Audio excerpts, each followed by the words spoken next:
Hindi pwedeng hanggang dito lang ako. Ikaw ba? Ano bang pangarap mong maging? Ano pa ba yung mga lugar na gusto mong marating? Ano pa ba yung mga bagay na hangad mong gawin? At ano ba ang laman ng palagi mong hiling? Gaya mo, palagi rin ako nakaharap sa salamin. Pinakatititigan ng gusto yung sariling tumitingin. Kinakausap, tinatanong.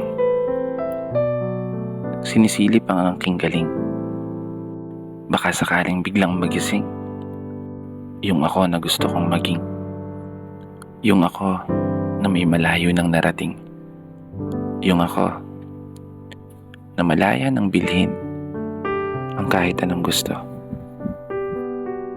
Sariling bahay, sariling sasakyan, sariling negosyo. Isang ako sa katauhan ng isang tagumpay na tao. Isang ako na tumama sa loto. Hindi naman tumataya.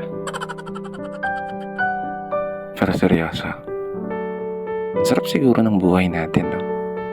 Pag naabot mo na yung mga pangarap mo. Kapag nagawa mo ng mapasa kamay lahat ng mga hinahangad mo sa mundong to. At magiging isang kwento na lang. Yung kung paano at ano yung mga pinagdaanan mo. Isang kwento na maibabahagi mo sa ibang mga tao. Kaya naman, habang nandito tayo sa proseso, wag na wag mong susukuan yung mga pangarap mo. Kapag dumating ka man sa punto,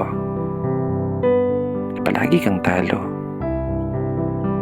Humarap ka lang sa salamin at tignan ang sarili mo. At subukan mong tanungin, hanggang dito na lang ba ako?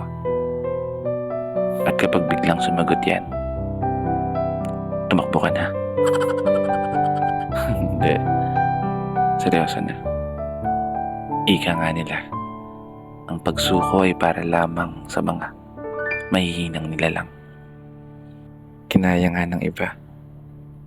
Kaya panigurado, kaya mo yan. Magtatagumpay ka.